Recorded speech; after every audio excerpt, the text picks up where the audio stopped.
indicted former FBI Director James Comey for a second time. Justice correspondent David Spunt's got the story. He's here in Washington. Hey, David, they're going to go at it again.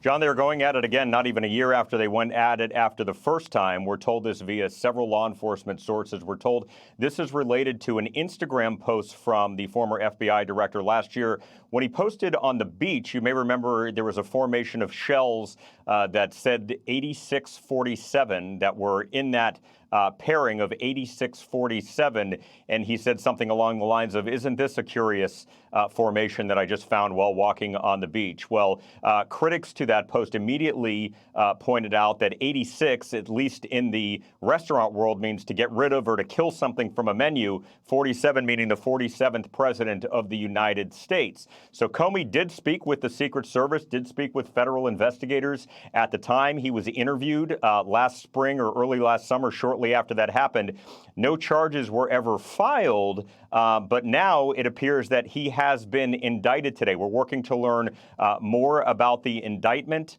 We're waiting to see if officials have anything to say on this. That is the post that you see right there, "Cool shell formation on my beach walk," from former director James Comey. Now, you also remember that he was indicted last year as well for allegedly lying to Congress in some testimony that he gave. That was actually thrown out by a judge. A neutral third-party judge had to get involved and ruled that Lindsay Halligan, the Trump-appointed interim U.S. attorney in the Eastern District of Virginia, could not lawfully serve, was not lawfully serving in that role because she was not Senate confirmed. So his case got thrown out. Letitia James, the U.S.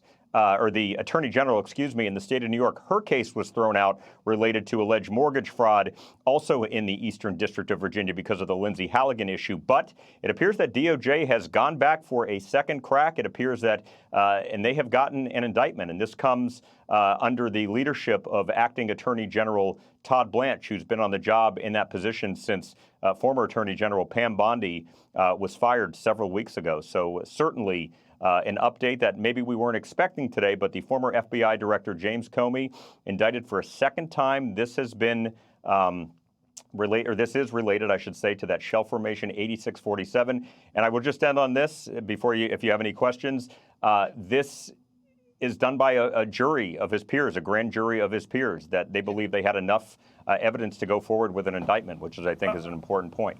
All right, so we haven't seen the indictment yet. 86 is a widely used phrase to get rid of something. It's sometimes interpreted as to off somebody, 86, that person.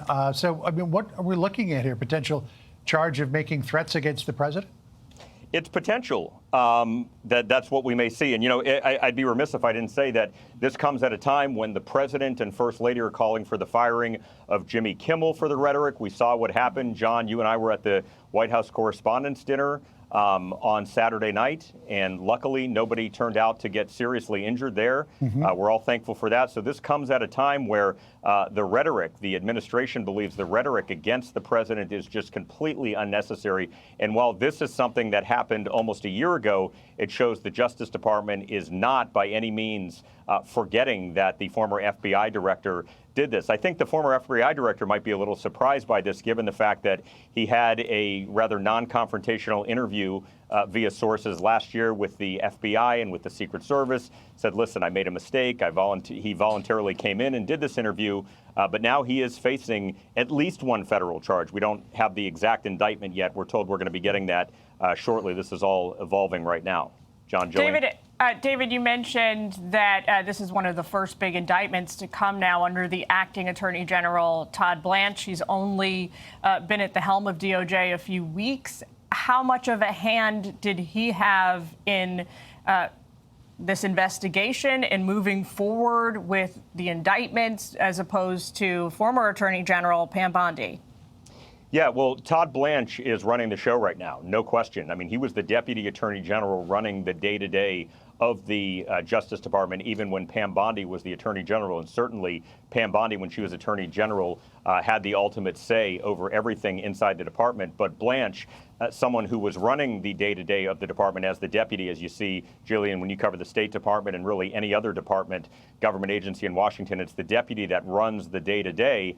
So he had that experience for a year to do that. Now he is essentially holding both jobs, the office of the Deputy Attorney General. He's the Deputy Attorney General and the acting Attorney General. So he is absolutely making all the decisions here. While it may have been an investigation in another district, or it may have been an investigation where another grand jury may have indicted him, Todd Blanche has the final say, no question. So our legal editor, Carrier Bond, sends this message out to us. She says, while we don't have the indictment yet, I'm wondering if they might bring the charge under 18 U.S.C. subsection 871, which makes it a federal crime to knowingly and willfully mail or make any threat to kill, kidnap, or inflict bodily harm upon the president, vice president, or their successors. Violations are felonies punishable by up to 5 years in prison, $250,000 in fines, with cases investigated by the Secret Service. So knowingly and willfully mail or make any threat. I guess social media is the modern day mail, so that would be the mode of transmission. I mean, Comey had the interview where he said he didn't mean anything, he was just joking. Correct. I mean, he's going to have to get a lawyer to make that case. Correct. Yeah, he's going to have to get a lawyer to make that case. And when that happened, I remember last year that shell formation, it really riled a lot of people in the White House, given what happened at Butler, given what could have happened at the Trump golf course near his property at Mar-a-Lago with Ryan Ruth, who's now spending the rest of his life behind bars. And then given what happened at the White House Correspondents' Dinner, the Justice Department clearly, under the leadership of Todd Blanche, did not want to take any other chances and wants to show that this is serious business here, guys. All right, David, thanks for jumping in with that. Stay close. Be sure to like and subscribe for all the Fox News latest on YouTube, and catch full shows streaming now on Fox One.